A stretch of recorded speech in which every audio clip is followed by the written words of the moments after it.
ಎಲ್ಲರಿಗೂ ನಮಸ್ಕಾರ.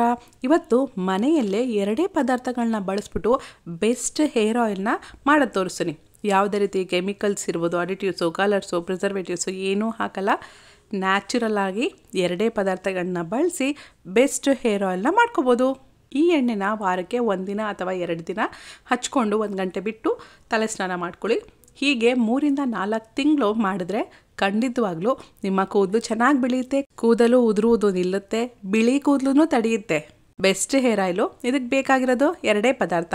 ಒಂದು ಕೋಲ್ಡ್ ಪ್ರೆಸ್ಡ್ ಸಿಸಾಮ್ ಆಯಿಲ್, ಗಾಣದ ಎಳ್ಳೆಣ್ಣೆ, ಜೊತೆಗೆ ಈರುಳ್ಳಿ ಬೇಕು.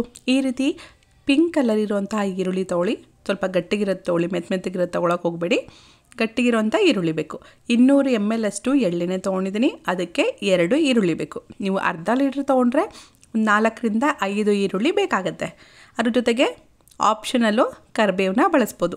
ಏನಕ್ಕೆ ಅಂದರೆ ಕೆಲವ್ರಿಗೆ ಈರುಳ್ಳಿ ಸ್ಮೆಲ್ ಆಗ್ತಿರಲ್ಲ, ಆ ಈರುಳ್ಳಿ ಸ್ಮೆಲ್ ಬರಬಾರ್ದು ಅಂದರೆ ಕರಿಬೇವನ್ನ ಬಳಸಿ. ಸ್ಟವ್ ಮೇಲೆ ಕಬ್ಬಿಣದ ಪಾತ್ರೆನ ಇಟ್ಕೋಬೇಕು. ಕಬ್ಬಿಣದ್ದೇ ಇಟ್ಕೋಬೇಕು. ಅಲ್ಯೂಮಿನಿಯಮು, ನಾನ್ ಸ್ಟಿಕ್ಕು ಬೇರೆ ಯಾವುದೂ ಬಳಸಬೇಡಿ.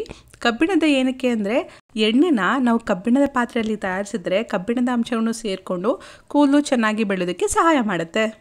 ಅದಕ್ಕೋಸ್ಕರ ಕಬ್ಬಿಣದ ಪಾತ್ರೆಯಲ್ಲಿ ಎಣ್ಣೆನ ಫಸ್ಟ್ ಹಾಕ್ಕೊಳ್ಳಿ. ಈರುಳ್ಳಿನ ಸಣ್ಣಕ್ಕೆ ಕಟ್ ಮಾಡಿ ಹಾಕ್ಕೊಳ್ಳಿ. ಈರುಳ್ಳಿ ಹಾಕ್ಕೊಂಡ್ಮೇಲೆ ಕರಿಬೇವನು ಹಾಕ್ಕೋಬೇಕು. ಕರಿಬೇವನು ಹಾಕ್ಬಿಟ್ಟು ನೋಡಿ ಈ ರೀತಿ ಕಲಿಸ್ತಾ ಇರಿ. ಸಿಮ್ಮಲ್ಲೇ ಮಾಡಬೇಕು. ಈ ಪ್ರೋಸೆಸ್ ಫುಲ್ಲು ಸಿಮ್ಮಲ್ಲೇ ಇರಬೇಕು.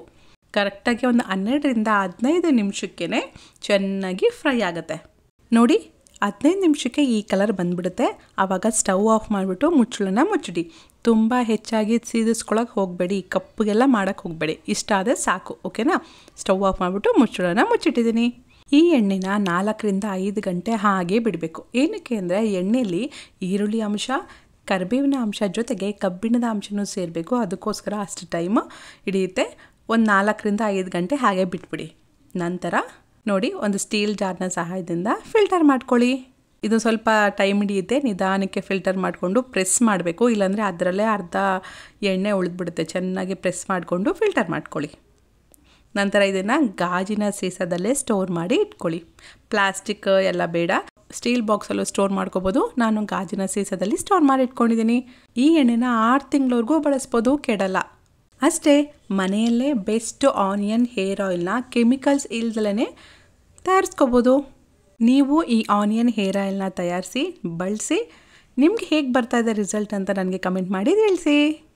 ಈ ಎಣ್ಣೆನ ವಾರಕ್ಕೆ 1 ದಿನನಾದರೂ ಹಚ್ಕೋಬೇಕು. ಚೆನ್ನಾಗಿ ಹಚ್ಚಿ ಮಸಾಜ್ ಮಾಡಿ ಕೆಮಿಕಲ್ ಫ್ರೀ ಆಗಿರುವಂಥ ಶಾಂಪೂಯಿಂದ ತಲೆ ಸ್ನಾನ ಮಾಡಿ. ನಿಜವಾಗ್ಲೂ ಕ್ರಮೇಣವಾಗಿ ನಿಮ್ಮ ಬಿಳಿ ಕೂದಲು ಕಪ್ಪಾಗುತ್ತೆ. ಬಿಳಿ ಕೂದಲು ಆಗ್ದಲೇ ಇರೋ ತಡೆಯುತ್ತೆ. ಹೆಣ್ಮಕ್ಳಿಗೆ ಈ ಪ್ಲೇಸಲ್ಲೆಲ್ಲ ಜಾಸ್ತಿ ಕೂದಲು ಉದುರ್ತಾ ಇರುತ್ತೆ. ಆ ಪ್ಲೇಸೆಲ್ಲ ಚೆನ್ನಾಗಿ ಮಸಾಜ್ ಮಾಡಿ ನಿಜವಾಗ್ಲೂ ಕೂದಲು ಬರುತ್ತೆ. ಅಂದರೆ ಸಡನ್ ಆಗಿ ಬರಲ್ಲ, ಇದೇನು ಮ್ಯಾಜಿಕ್ ಅಲ್ಲ. ರಾತ್ರಿ ಬರೋದಕ್ಕೆ 3 ರಿಂದ 4 ತಿಂಗಳು ಟೈಮ್ ಹಿಡಿಯುತ್ತೆ. ಈ 3 ಪದಾರ್ಥನ ಬಳಸ್ಬಿಟ್ಟು ನಿಮ್ಮ ಹೇರ್ ಆಯಿಲ್ನ ಪ್ರಿಪೇರ್ ಮಾಡ್ಕೊಳ್ಳಿ. ನಿಮಗೆ ಟೈಮ್ ಇದೆ, ಇನ್ನೂ ಸ್ವಲ್ಪ ಜಾಸ್ತಿ ಎಣ್ಣೆಗಳನ್ನ ಬಳಸ್ತೀನಿ, ಜಾಸ್ತಿ ಪದಾರ್ಥಗಳನ್ನ ಬಳಸ್ತೀನಿ ಅಂದರೆ ನಾನು ಆಲ್ರೆಡಿ ವಿಡಿಯೋ ಮಾಡಿದ್ದೀನಿ ಅದ್ರ ಬಗ್ಗೆ, ಅದನ್ನು ನೋಡಿ ತಯಾರಿಸ್ಕೊಳ್ಳಿ. ವಾರಕ್ಕೆ 1 ರಿಂದ 2 ದಿನ ಬಳಸಿ 3 ರಿಂದ 4 ತಿಂಗಳು ಬಳಸಿದ್ರೆ ಖಂಡಿತವಾಗ್ಲೂ ನಿಮ್ಮ ಕೂದಲು ಉದುರೋ ಸಮಸ್ಯೆ ನಿಲ್ಲುತ್ತೆ, ಕೂದಲು ಕಪ್ಪಾಗುತ್ತೆ, ಡ್ಯಾಂಡ್ರಫ್ ಸಮಸ್ಯೆ ಹೋಗುತ್ತೆ, ಏನ್ ಸಮಸ್ಯೆ ಹೋಗುತ್ತೆ, ಸ್ಪ್ಲಿಟ್ ಎಂಡ್ಸ್, ಡ್ರೈ ಆಗೋದು ಎಲ್ಲ ಹೋಗಿ ಕೂದಲು ದಟ್ಟವಾಗಿ ಬೆಳೆಯೋದಕ್ಕೆ ಸಹಾಯ ಮಾಡುತ್ತೆ. ಮಾರ್ಕೆಟಲ್ಲಿ ಒಳ್ಳೆ ಹೇರ್ ಆಯಿಲ್ ಸಿಗ್ತಾ ಇದೆ, ಬಟ್ ಅದು ಸ್ವಲ್ಪ ಕಾಸ್ಟ್ಲಿ ಆಗ್ತಾ ಇದೆ. ನೀವೇ ಮನೇಲಿ ಮಾಡ್ಕೊಂಡ್ರೆ 100 ರೂಪಾಯಿ ಒಳಗೆ ಆಗ್ಬಿಡುತ್ತೆ. ಇದೇ ಎಣ್ಣೆ 200 ml ಅಷ್ಟು ಇದೇ ಎಣ್ಣೆ ನೀವು ಆನ್ಲೈನಲ್ಲಿ ತಗೊಂಡ್ರೆ ಕಮ್ಮಿ ಅಂದ್ರೆ 400 ರೂಪಾಯಿ ಇದೆ.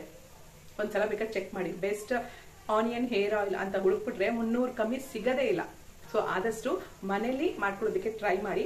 ಮನೆಯಲ್ಲಿ ಮಾಡ್ಕೊಳಕ್ ಆಗದೇ ಇಲ್ಲ ಅನ್ನೋ ಪಕ್ಷದಲ್ಲಿ ಮಾತ್ರನೇ ಹೊರಗಡೆ ಮಾರ್ಕೆಟಲ್ಲಿ ಸಿಗ್ತಾ ಇರುವಂತಹ ಒಳ್ಳೆ ಹೇರ್ ಆಯಿಲ್, ಯಾವುದೇ ಪ್ರಿಸರ್ವೇಟಿವ್ಸು, ಅಡಿಟಿವ್ಸು, ಕಲರ್ಸು, ಕೆಮಿಕಲ್ಸು ಆಗ್ದಲೇ ಇರುವಂತಹ ಎಣ್ಣೆನ ತಗೊಬಂದು ಬಳಸಿ.